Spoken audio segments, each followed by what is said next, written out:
హైదరాబాద్లోనే ఒక 3 లక్షల ఇళ్ళు ప్రైవేట్ ల్యాండ్స్ ప్రభుత్వ నిషేధిత జాబితాలో ఉన్నాయి. కనీసం 20 లక్షలు ఉంటాయి. అసలు రెవెన్యూ శాఖలో ఏం జరుగుతుందో ముఖ్యమంత్రి గారికి తెలియదు, రెవెన్యూ మంత్రి వర్యులకు తెలియదు, రెవెన్యూ మంత్రికి వాళ్ళు కూడా తెలియదు. ఈ నిషేధిత జాబితాలో నా ఇల్లు ఉంది అని ఎలా తెలుసుకోవాలి సామాన్యుడు? సబ్ రిజిస్ట్రార్ ఆఫీస్ కన్నా వెళ్ళాలి, కలెక్టర్ ఆఫీస్ కన్నా వెళ్ళాలి.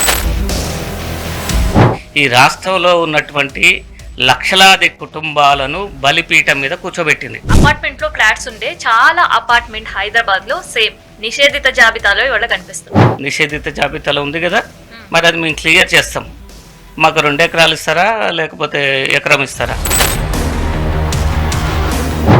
అసలు ప్రభుత్వ ఉద్యోగులకు, రెవెన్యూ ఉద్యోగులకే ఎక్కడ ప్రభుత్వ భూమి ఉంది, ఎక్కడ ప్రైవేట్ భూమి ఉంది, ఎక్కడ యుఎల్సి ఉన్నదని వాళ్ళకి తెలియనప్పుడు మీకు నాకు సామాన్య మానవులకు ఎట్లా తెలుస్తుంది? Welcome back to our channel.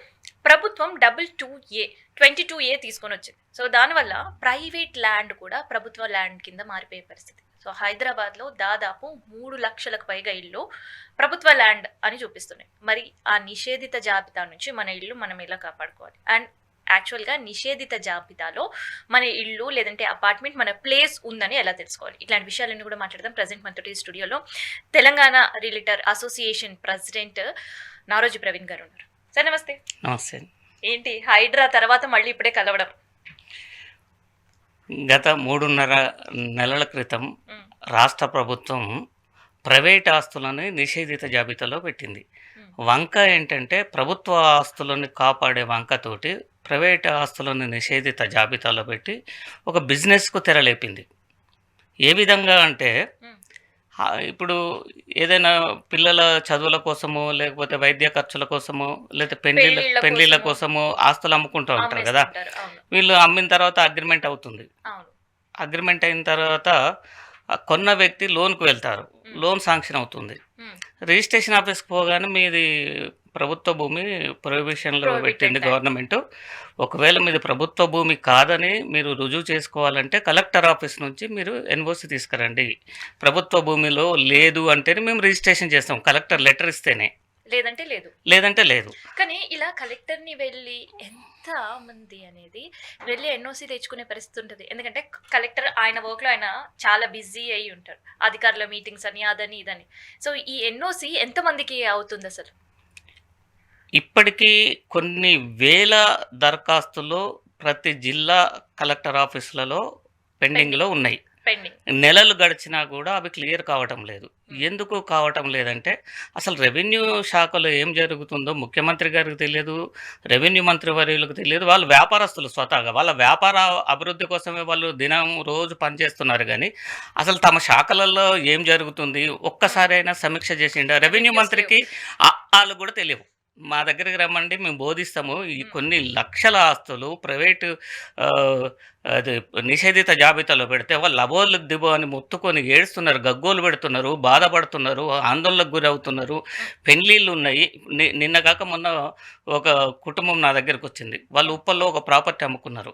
వాళ్ళ ఇల్లు ఎప్పుడో 30 ఏళ్ళ క్రితం కొన్నారు, రిజిస్ట్రేషన్ చేసుకున్నారు, అదే ఇంట్లో నివసిస్తున్నారు. పాప పెళ్లి కుదిరింది, పాప పెళ్లి కోసం అమ్ముకున్నారు. రిజిస్ట్రేషన్ ఆఫీస్కి పోగానే రిజిస్ట్రార్, అమ్మ మీది యుఎల్సీలో ఉంది, అర్బన్ ల్యాండ్ సీలింగ్లో ఉన్నది, మీరు యుఎల్సీ డిపార్ట్మెంట్ దగ్గరికి పోయి ఇది యుఎల్సీలో లేదని చెప్పేసి ఎన్ఓసి తీసుకొస్తాను, మీ ప్రాపర్టీ రిజిస్ట్రేషన్ అవుతుంది, లేకుంటే లేదు అని వాళ్ళు నా దగ్గరికి వచ్చారు. ఇట్లా సంగతి అంటే నేను ఇమీడియట్గా మేడ్చల్ మల్కాజ్గిరి జిల్లా కలెక్టర్ గారికి ఫోన్ చేయడం జరిగింది. ఎందుకంటే అమ్మాయి పెళ్లి ఉన్నది కాబట్టి కట్టెసితోటి. వారు ఏం చేశారంటే ఖచ్చితంగా మీరు తీసుకొని రండి అని చెప్పటము.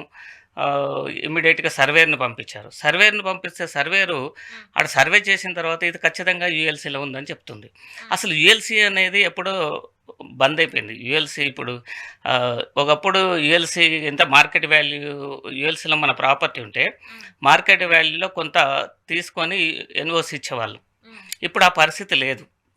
ఇప్పుడు వాళ్ళ పరిస్థితి ఏంది? వాళ్ళు ఏం చేయాలి? ఇప్పుడు యుఎల్సీలో ఉంది, ఇప్పుడు రిజిస్ట్రేషన్కు అనుమతిస్తుందా లేదా ఈ డిపార్ట్మెంట్? ఎవరికి చెప్పాలి? ఇప్పుడు యుఎల్సీలో ఉన్న తర్వాత రిజిస్ట్రేషన్ చేయమని రెవెన్యూ డిపార్ట్మెంట్ చెప్పలేరు. ఇప్పుడు ఆ అమ్మాయి పెళ్ళి క్యాన్సిల్ అవుతుంది. ఏంటి? పొంగులేటి గారు ఏం చేస్తున్నారు? ఆయనకు అసలు నిషేధిత జాబితాలో ఉన్నదా లేదా ప్రైవేట్ ఆస్తులు అనేది ఆయనకు తెలియదట. ఉమ్. అట్లాంటిది ఏం లేదండి, ఏమైనా సర్వే నెంబర్లు ఉంటే మా దగ్గర తీసుకురండి అని చెప్పి ఒక ప్రెస్ మీట్లో చెప్తుండే ఆయన దొరవారు. అంటే ఒక ఆయన ఏం చేయాలి? హైదరాబాద్ లోనే ఒక 3 లక్షల ఇల్లు ప్రైవేట్ ల్యాండ్స్ ప్రభుత్వ నిషేధిత జాబితాలో ఉన్నాయి. 3 లక్షలు కాదు, కనీసం 20 లక్షలు ఉంటాయి. హైదరాబాద్ తో కనీసం 20 లక్షల ఓపెన్ ప్లాట్స్ కానీ ఇండ్లు కానీ నిషేధిత జాబితాలో ఉంటాయి. పిల్లల పెళ్లిళ్ళ కోసమో లేకపోతే చదువుల కోసమో కొని పెట్టుకున్నటువంటి ఆస్తులు ఇవాళ నిషేధిత జాబితాలోకి పోయింది. ఇప్పుడు ఏం చేస్తున్నారు? వాళ్ళ ప్రాపర్టీ అమ్ముకోవాలంటే ఎన్ఓసి కావాల్సి వస్తుంది. ఎంఆర్ఓ ఆఫీసుల చుట్టూ, కలెక్టర్ ఆఫీసుల చుట్టూ బాధితులు తిరుగుతూ అక్కడ ఒక్కొక్క ఎన్ఓసికి 50,000 నుంచి ₹1,00,000 సమర్పించుకొని ఎన్ఓసి తెచ్చుకుంటున్నారు. అది కూడా ఏదైనా పెద్దవాళ్ళు ఏదైనా రికమెండేషన్ చేస్తే తప్ప, లేకపోతే వీళ్ళు అక్కడ దాకా పోయే పరిస్థితి లేదు. అసలు ఈ రాష్ట్రంలో ఉన్నటువంటి ముఖ్యమంత్రి ఏం చేస్తుండు? 3.5 నెలల నుంచి రిజిస్ట్రేషన్స్ కాక రాష్ట్ర వ్యాప్తంగా లక్షలాది మంది ప్రజలు ఇబ్బందులు పడుతుంటే ఒక సమీక్ష చేయకూడదా? స్టాంప్స్ అండ్ రిజిస్ట్రేషన్ డిపార్ట్మెంట్ను, రెవెన్యూ డిపార్ట్మెంట్ని కూర్చోబెట్టి మరి కొత్తగా ఎందుకు ప్రైవేట్ ఆస్తుల్ని మనం నిషేధిత జాబితాలో ఎందుకు పెట్టాల్సి వచ్చింది? ఇది ఎవరి నిర్లక్ష్యం? ఎవరు దీనికి కారణం? ఈ నిషేధిత జాబితాలో నా ఇల్లు ఉంది అని ఎలా తెలుసుకోవాలి సామాన్యుడు? ఎలా తెలుసుకోవాలంటే సబ్ రిజిస్ట్రార్ ఆఫీస్ కన్నా వెళ్ళాలి, కలెక్టర్ ఆఫీస్ కన్నా వెళ్ళాలి, లేకపోతే ఆన్లైన్లో stamps and registration department website ఉంటుంది. ఆ వెబ్సైట్లో వెళ్ళి చూసుకోవచ్చు. ఆ వెబ్సైట్లో వెళ్ళి చూసుకున్నా కూడా అర్థం కాదు. ఎందుకు అర్థం కాదంటే, ఫర్ ఎగ్జాంపుల్ పర్వతపూరు విలేజ్లో సాలార్జంగ్ కంచె అని ఉంటుంది. ఆ సాలార్జంగ్ కంచెలో 1 సర్వే నెంబర్ ఉంటుంది. 1 సర్వే నెంబర్లో 18 ఎకరాల భూమిలో కేవలం 3 ఎకరాలు మాత్రమే ప్రభుత్వ భూమి ఉంటుంది. ఇప్పుడు ఆ 1 సర్వే నెంబర్ మొత్తం నిషేధిత జాబితాలో పోయింది. అంటే 18 ఎకరాలు, కేవలం 3 ఎకరాల కోసం 18 ఎకరాలని నిషేధిత జాబితాలో పెట్టారు. ఇప్పుడు అది అందులో 3 ఎకరాల ప్రభుత్వ భూమి ఉంది కాబట్టి 1 సర్వే నెంబర్లో కొన్నటువంటి ఇండ్లు కానీ ప్లాట్లు కానీ ఇప్పుడు రిజిస్ట్రేషన్ కావడం లేదు. ఇప్పుడు వాళ్ళు ఏం చేయాలి? వాళ్ళ ప్రాపర్టీ నిషేధిత జాబితాలో ప్రభుత్వ భూమిలో లేదని రుజువు చేసుకోవటం కోసం కలెక్టర్కు దరఖాస్తు చేసుకోవాలి. కలెక్టర్కు దరఖాస్తు చేసుకుంటే కలెక్టర్ ఆఫీస్ నుంచి ఒక సర్వేర్ వచ్చి ఎప్పుడు సర్వే చేయాలి, ఎంతమందికి సర్వే చేస్తారు, అక్కడ ఉన్నటువంటి స్టాఫ్ సరిపోతుందా, ఆ ఎన్ఓసి ఇవ్వటం సాధ్యపడుతుందా, ఎన్ని నెలలు పడుతుంది? ఇప్పటికి 3 నెలలు అయిపోయినా కూడా దరఖాస్తులకు అతిగతి లేదు. అసలు ఏ చట్ట ప్రకారం ఈ ప్రభుత్వము ప్రైవేట్ ఆస్తులను నిషేధిత జాబితాలో పెట్టిన వాడి మీద ఈ ప్రభుత్వం చర్య తీసుకుంటుందా లేదా? పెట్టి వ్యాపారానికి తెరలేపిరు. ఎందుకు తెరలేపిరు? ఇప్పుడు సమస్యలు క్రియేట్ చేసేది రెవెన్యూ ఉద్యోగులే. ఆ సమస్యల్ని పరిష్కరించడం కోసం వాళ్ళ ఆఫీసుల చుట్టూ తిప్పుకుంటూ కొంత ఆమె తీసుకొని పరిష్కరిస్తున్నారు. ఇది ఈ రాష్ట్రంలో జరుగుతున్నటువంటి సమస్య. అంటే పాలన అస్తవ్యస్తంగా ఉండటం. పాలన గురించి మనం కాసేపు పక్కన పెడితే, హైదరాబాద్ లో చెప్పారు 20 లక్షలు, మరి గ్రామాలలో ఎట్లా ఉంది, జిల్లాల పరిస్థితి ఎట్లా ఉంది? ఇప్పుడు రంగారెడ్డి జిల్లాలో నిన్న నా దగ్గర ఒక వ్యక్తి వచ్చిండు. ఒక 2 గ్రామాలలో 1000 ఎకరాలను నిషేధిత జాబితాలో పెట్టారు. అంటే ఈ రాష్ట్ర ప్రభుత్వము ఏం చేస్తుంది? ఈ రాష్ట్రంలో ఉన్నటువంటి లక్షలాది కుటుంబాలను బలిపీఠం మీద కూర్చోబెట్టింది, బలి తీసుకుంటుంది. వాళ్ళకి అర్థం కావట్లేదు ఏం చేయాలి. నిషేధిత జాబితాలో ఉంది, ఎట్లా తొలగించుకోవాలి, ఎవరిని కన్సల్ట్ కావాలి అంటే ఏం చేస్తారంటే, ఈ రెవెన్యూ ఉద్యోగులకు ఒక మధ్యవర్తులు ఉంటారు, మీడియేటర్స్. ఆ మీడియేటర్స్ని కన్సల్ట్ కావాలి. ఆ మీడియేటర్స్ తోటి సమస్యని పరిష్కరించడం కోసం కలెక్టర్ ఆఫీస్ చుట్టూ తిరగాలి. కలెక్టర్ ఆఫీస్ చుట్టూ తిరిగితే అక్కడ ఏమవుతుంది? మీది 4 ఎకరాలు ఉందా, నిషేధిత జాబితాలో ఉంది కదా, మరి అది మేము క్లియర్ చేస్తాం, మాకు 2 ఎకరాలు ఇస్తారా లేకపోతే ఎకరం ఇస్తారా? భూమి ఈ పరిష్కారాలన్నీ రెవెన్యూ డిపార్ట్మెంట్లో. ఇప్పుడు ఎన్నిసార్లు పరిష్కారాలు పైసలతో ముడిపడి ఉన్నాయని విన్నాం, చూసాం కూడా, కానీ ఇప్పుడు ఏకంగా భూమి రిజిస్టర్లు కూడా కోరుకుంటున్నారు అనమాట. నేనేమంటున్నా, ఇప్పుడు వీళ్ళకు ఇది చాలా అంటే వరాల జల్లు కురిపిస్తుంది అన్నట్టు. ఈ నిషేధిత జాబితా అనేది రెవెన్యూ ఉద్యోగులకు వరాల జల్లు, పైసలు ఇట్లా కురుస్తున్నాయి. ఎక్కడ దాచుకోవాలో తెలియట్లేదు వాళ్ళకి, అన్ని పైసలు ఉన్నాయి. ఇప్పుడు 100 కోట్లు రెవెన్యూ ఉద్యోగుల్ని ఎవరిని పట్టుకున్న ఏసీబీ వాళ్ళు 100 కోట్ల రూపాయలు దొరుకుతున్నాయి. మనం ఇటీవల చాలా మంది ఏసీబీ దాడులలో 100 కోట్లే. అంటే ఒక మామూలు ఉద్యోగి 100 కోట్లు సంపాదిస్తున్నాడు. అంటే చూడండి, తెలంగాణ వచ్చిన తర్వాత ఎలాంటి పరిస్థితులు ఏర్పడ్డాయి, ఎంతమంది రెవెన్యూ ఉద్యోగులు అవినీతికి పాల్పడ్డారనేది మనకు స్పష్టంగా తెలుస్తుంది. మరి ఈ రెవెన్యూ మంత్రి వర్యులు ఏం చేస్తున్నారు, ముఖ్యమంత్రి వర్యులు ఏం చేస్తున్నారు, దీని మీద ఎందుకు సమీక్ష చేయట్లేరు? రెవెన్యూ డిపార్ట్మెంట్ని, స్టాంప్స్ అండ్ రిజిస్ట్రేషన్ డిపార్ట్మెంట్ని కూర్చోబెట్టి ఎక్కడ వచ్చింది కొత్తగా సమస్య, కొత్తగా ఎందుకు ప్రైవేట్ ఆస్తులు మనం ప్రైవేట్లో పెట్టినామని వీళ్ళు సమీక్ష చేయట్లేరు. అయితే మేడ్చల్ మల్కాజ్గిరి కాస్ట్లీయెస్ట్ ల్యాండ్ అంతా అక్కడే ఉంటుంది, తెలిసిందే మనకి. అక్కడ ఎలా ఉంది? రంగారెడ్డి కూడా రంగారెడ్డి కూడా అన్ని జిల్లాలలో ఇప్పుడు నాకు ఫోన్లు వస్తాయి. ఉమ్, ఒక అతను రంగారెడ్డి జిల్లా నుంచి ఫోన్ చేసిండు, అన్న నాకు 300 గజాల ఇల్లు ఉంది, నేను మరి రిజిస్ట్రేషన్ ఆఫీస్కి పోతే నాది నిషేధిత జాబితాలో ఉన్నదని చెప్తున్నాను, నేను ఇప్పుడు 20 ఏళ్ల క్రితం కట్టుకున్నా, నా పరిస్థితి ఏంది, నేను ఏం చేయాలని అడుగుతుండ్రు. ఏం చేయాలి? కలెక్టర్ ఆఫీస్కి పోయి దరఖాస్తు చేసుకోవాలి. ఉమ్, అదొకటే ఆప్షన్ ఇక. అది ఇంకా వేరే ఇంకెవరు ఇచ్చినా, ఎంఆర్ఓలు ఇచ్చినా చెల్లటం లేదు, సబ్ రిజిస్టర్లు యాక్సెప్ట్ చేయట్లేరు. ఇక్కడ ఇంకొన్ని కండిషన్స్, 20 సంవత్సరాల క్రింద రిజిస్ట్రేషన్ అయిపోతుంది, అన్ని పర్మిషన్స్ ఉంటాయి, ఇల్లు కట్టుకుంటారు, ప్రశాంతంగా ఉంటారు. ఇప్పుడు ఆ ఇల్లు ప్రైవేట్ ల్యాండ్ ప్రభుత్వ భూమిగా చూపించినప్పుడు ఏం చేయాలి? ఆ రిజిస్ట్రేషన్ కూడా చెల్లదా ఇంకా? ఇప్పుడు వీళ్ళు చేసే పనులే ఇది. ఎందుకు చెల్లదు? ప్రైవేట్ ఆస్తిని నీకు నిషేధిత జాబితాలో పెట్టే హక్కు ఎక్కడుంది? వాడి మీద చర్య తీసుకోవాలి. ఎవరైతే నిర్లక్ష్యంగా ప్రైవేట్ ఆస్తులు ప్రొహిబిషన్లో పెట్టిరో వాళ్ళ మీద ఈ గవర్నమెంట్ చర్య తీసుకోవాలి. ఎవరు ముఖ్య కారకులు? సర్వేయర్లు, ఎంఆర్ఓలు ఉంటారు. ఇప్పుడు కలెక్టర్కు పెద్దగా స్థానికంగా ఉన్న సమస్యల గురించి తెలియదు, నిషేధిత జాబితాల గురించి తెలియదు. వాళ్ళు ఎవరి మీద డిపెండ్ అవుతారు? మండలాల్లో ఉన్నటువంటి సర్వేయర్ల మీద, ఎంఆర్ఓల మీద డిపెండ్ అవుతారు.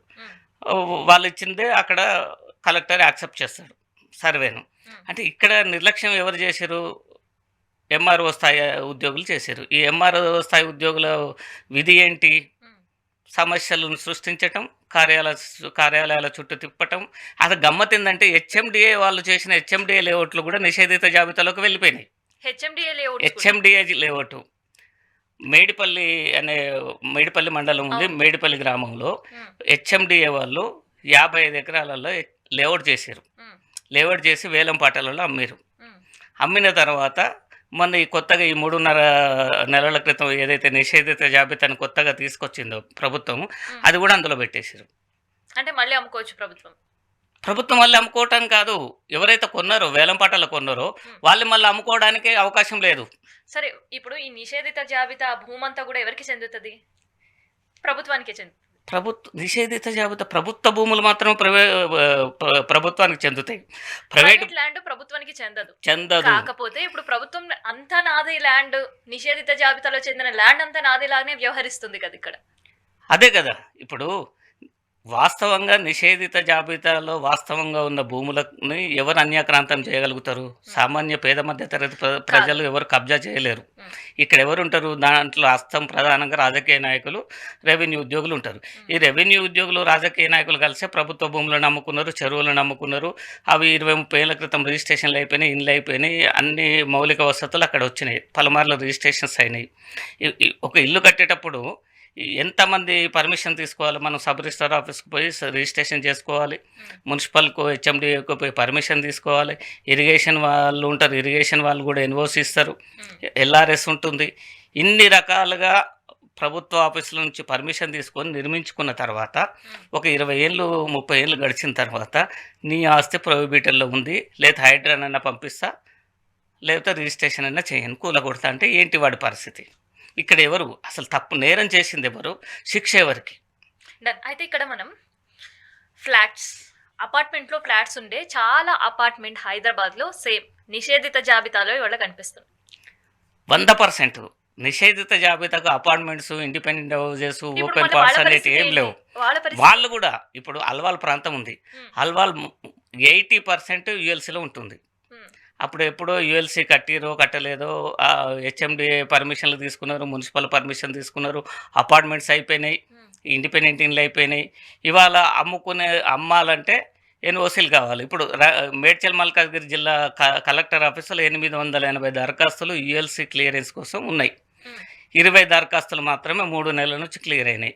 మిగతా దరఖాస్తుల పరిస్థితి ఏంది, ఎప్పుడు అవుతుంది? ఇక్కడ ఏంటంటే మీరు ఇల్లు అమ్మారు, నేను ఇల్లు కొన్నాను, నేను కొన్నప్పుడు ఏం చేస్తాను? లోనుకు వెళ్తాను, ఆ లోను శాంక్షన్ అవుతుంది, చెక్ వస్తుంది. ఆ చెక్కు డేటు పడిన కానుంచి మనకు మంత్లీ ఇన్స్టాల్మెంట్ కట్ అవుతూ ఉంటుంది, ఈఎంఐ కట్ అవుతుంది. ఇంకా 3 నెలలు దాటితే అది వ్యాలిడిటీ అయిపోతుంది చెక్కుది. ఆ వ్యాలిడిటీ కూడా అయిపోయినాయి చెక్కులే చాలా ఇండ్లకు.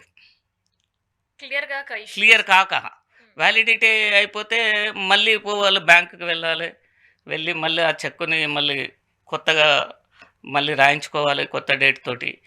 అప్పుడు రిజిస్ట్రేషన్కి అనుమతిస్తే రిజిస్ట్రేషన్ చేయాలి. ఇది పరిస్థితి. అంటే ఫర్ ఎగ్జాంపుల్ మీకు నారపల్లి దగ్గర దివ్యానగర్ అని ఉంటుంది, చాలా పెద్ద లేఅవుట్, 100 ఎకరాలు ఉంటుంది. అందులో 20 గుంటలు మాత్రమే శ్మశానం కింద ప్రభుత్వ భూమి ఉంది. శ్మశానం 20 గుంటలు, మొత్తం కొన్ని వేల ప్లాట్లను నిషేధిత జాబితాలో పెట్టి రిజిస్ట్రేషన్ చేయట్లేరు.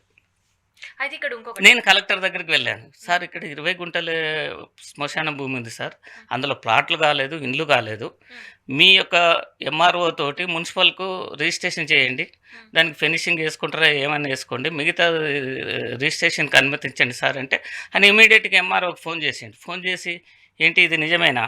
నిజమే సార్, మరి ఎత్తేసేయండి నిషేధిత జాబితాలో, ఎందుకు పెట్టారు మీరు అని చెప్పి ఆయన అప్పుడు నిషేధిత జాబితాలో ఎత్తిన తర్వాత ఇప్పుడు రిజిస్ట్రేషన్స్ అవుతున్నాయి. అట్లాగే చెంగిచెర్ల అనే విలేజ్ ఉంటుంది. చెంగిచెర్లలో 33/2 నుంచి 10-11 వరకు ఉంటాయి. అసలు ప్రభుత్వ ఉద్యోగులకు, రెవెన్యూ ఉద్యోగులకే ఎక్కడ ప్రభుత్వ భూమి ఉంది, ఎక్కడ ప్రైవేట్ భూమి ఉంది, ఎక్కడ యుఎల్సి ఉన్నదని వాళ్ళకి తెలియనప్పుడు మీకు నాకు సామాన్య మానవులకు ఎట్లా తెలుస్తుంది, సామాన్య ప్రజలకు ఎట్లా తెలుస్తుంది? ఏం జరుగుతుంది అసలు ఈ రాష్ట్రంలో? ఎవరు బాధ్యత? అసలు బాధ్యతాయుతంగా ఏ ప్రభుత్వ ఉద్యోగం ఉండట్లేడు. ఈ యొక్క రాజకీయ నాయకులు ఎవరైతే మంత్రులు కానీ ఎమ్మెల్యేలు కానీ ఉండట్లేరు. ఈ రాష్ట్రంలో ఉన్న ప్రతిపక్షాలు కూడా ఏం చేస్తున్నాయి? ఇది అతిపెద్ద సమస్య. ఈరోజు ఈ రాష్ట్రంలో, తెలంగాణ రాష్ట్రంలో అతిపెద్ద సమస్య నిషేధిత జాబితా. అయితే ఇక్కడ ఈ నిషేధిత జాబితాలో ఇంతమంది సమస్యలతోటి కొట్టుమిట్టాడుకుంటే ఈ రాష్ట్రంలో ఉన్నటువంటి ప్రతిపక్ష పార్టీలు కూడా దాని మీద మాట్లాడటం లేదు. నేను కొంతమంది రాజకీయ నాయకులు డేటా సరే, ఇచ్చా. ఇప్పుడు అది మనం పక్కన పెట్టి ఈఎంఐలు కట్టుకుంటూ ఉంటారు. నిషేధిత జాబితాలో ఆ టవర్ మొత్తం ఉంది. అసలు ఈఎంఐ కట్టాలా లేదా, నిజంగా ఈఎంఐ కంప్లీట్ అయ్యే వరకు అసలు ఇల్లు నాకు ఉంటుందా లేదా అని ఇంకొక టెన్షన్. వాళ్ళకి ఏం సజెస్ట్ చేస్తారు? ఎవరి ప్రాపర్టీస్ అయితే నిషేధిత జాబితాలకు వెళ్ళిపోయాయో వాళ్ళు ఒకవేళ ఇల్లు అయితే లోన్ తీసుకొని లోన్ కడుతూ ఉంటారు కదా ఈఎంఐ, వాళ్ళు ఖచ్చితంగా సంబంధిత సబ్ రిజిస్టర్ ఆఫీసులకు, రెవెన్యూ ఆఫీసులో, కలెక్టర్ ఆఫీస్కి వెళ్ళి వీళ్ళ ప్రాపర్టీని సర్వే చేయించుకోవాలి. సర్వే చేయించుకొని ఆ సర్వే రిపోర్టు ప్రకారం అది ప్రభుత్వ భూమి ప్రైవేట్ భూమి అని తేలిపోతుంది. ప్రభుత్వ భూమి అయితే ఈఎంఐ ఆఫ్ చేయండి, ప్రైవేట్ భూమి అయితే మీరు ఈఎంఐ కట్టుకోవచ్చు. ప్రభుత్వ భూమి అయితే మీకు అమ్మిన వాడిని పట్టుకొని అతని మీద కేసు దాఖలు చేయాలి. అంతకుంటే ఇంకా వేరే మార్గం ఏం లేదు. ఓకే, 311లో ఉండే పరిస్థితి ఏంటి? 311 జీవో. ఈ 311 జీవో గురించి నేను వెలుగు పేపర్లో ఒక ఆర్టికల్ రాశాను. అప్పుడున్న ప్రభుత్వము నా ట్విట్టర్ని క్లోజ్ చేయించింది. ఆర్టికల్లో నేను అందులో పెడితే 311 జీవోని అన్యాక్రాంతం చేయడానికి రాజకీయ పార్టీలు, ప్రభుత్వంలో ఉన్న వాళ్ళే కదా, అప్పుడు బీఆర్ఎస్ ప్రభుత్వం కానీ ఇప్పుడు ప్రభుత్వాలతో సంబంధం లేదు. ఆ 311 జీవోలో ఇప్పుడు మరి ఏంటి పరిస్థితి? అక్రమ కట్టడాలు వెలిసినాయి. 450 లేఅవుట్లు అయినాయి. అక్రమ కట్టడాలకు అక్కడ అవకాశం ఇవ్వకూడదు కదా. 311 జీవో ఉద్దేశం ఏంది? నిర్మాణాలు రావద్దు, వ్యవసాయ భూములు మాత్రమే అక్కడ ఉండాలి. ఇంకోటి ఉస్మాన్ సాగర్, హిమాయత్ సాగర్ వాటిని పరిరక్షించటం కోసం 311 జీవో తీసుకొచ్చారు. అవి మంచినీటి సరస్సులు. ఎప్పుడైతే అక్కడ నిర్మాణాలు వస్తాయో అప్పుడు అదంతా డ్రైనేజ్గా మారిపోతున్నాయి ఆ చెరువులని. ఇప్పుడు ఈ రాజకీయ నాయకులు వీళ్ళ పలుకుబడితోటి మొత్తం అక్కడ ఫామ్ హౌజులు, అక్రమ నిర్మాణాలు, లేఅవుట్లు తీసుకొచ్చారు. అది చాలా ప్రమాదకరం. భవిష్యత్తులో సామాన్యులు కూడా చాలా మంది అక్కడ ఇల్లు కట్టుకోవడం, లేదంటే ఇతరత్ర కార్యక్రమాలను కూడా, ఇప్పుడు 311 జీవో ఉండే ఏరియా మనం చూస్తుంటే నథింగ్ బట్ ఒక రెసిడెన్స్ ఏరియా లాగానే కనిపిస్తుంది. అవును, మళ్ళీ of of the part complete ఒక కమర్షియల్ జోన్ గా కనిపిస్తుంది. ఇంకొక వైపు 311 జీవోలో ఎంటర్టైన్మెంట్ జోన్, ఫామ్ హౌసెస్ కనిపిస్తాయి. మరి వీళ్ళు ఉండే సిచ్యువేషన్స్ ఏంటి? ప్రభుత్వం మళ్ళీ 311 జీవోలో ఒకవేళ పేద మధ్య తరగతి ప్రజలు ఎవరైనా ఇల్లు కానీ కట్టుకొని ఉంటే వాళ్ళు త్రిశంకు స్వర్గంలో ఉన్నట్టే. ఎప్పుడు ఏమవుతుందో తెలియదు. ప్రభుత్వం వాళ్ళకు పాజిటివ్గా నిర్ణయం తీసుకుంటుందా, నెగిటివ్గా నిర్ణయం తీసుకుంటుందా? పాజిటివ్గా తీసుకుంటే వాళ్ళు పర్మనెంట్గా ఉంటారు, నెగిటివ్గా తీసుకుంటే డిస్మెంటల్ అవుతాయి. 311 జీవో ప్రకారం అక్కడ నిర్మాణాలు జరగకూడదు కదా. మరి అది మాత్రం అమలు చేస్తే, స్ట్రిక్ట్గా అమలు చేస్తే వాళ్ళ పరిస్థితి ఏంటి? అక్కడ కొనుగోలు చేసినటువంటి వాళ్ళ పరిస్థితి ఏంటి? రిజిస్ట్రేషన్స్ నిషేధించలేదు. రిజిస్ట్రేషన్స్ అవుతాయి, బ్యాంక్ లోన్స్ వస్తాయి, వ్యవసాయ భూములు వ్యవసాయం చేసుకుంటూనే ఉన్నారు. అక్కడ కూడా ఎకరాలు కోట్లలోకి వెళ్ళిపోయాయి. కానీ మ్యాక్సిమం ఆ 111 జీవోలో పర్చేస్ చేసిన వాళ్ళంతా అన్ని పార్టీల రాజకీయ నాయకులు ఉన్నారు. ఉమ్, కాబట్టి ఈ రాజకీయ నాయకులంతా 111 జీవోని ఎత్తివేయాలని చూస్తున్నారు. వాళ్ళకి ఆ చెరువుల పరిరక్షణ అవసరం లేదు, ఉమ్, వాళ్ళ ప్రాపర్టీస్ వాల్యూని Safe గా పెంచుకోవటమే అవసరం. కాబట్టి 111 జీవో అనేది అన్యక్రాంతం అయిపోతుంది. Thank you.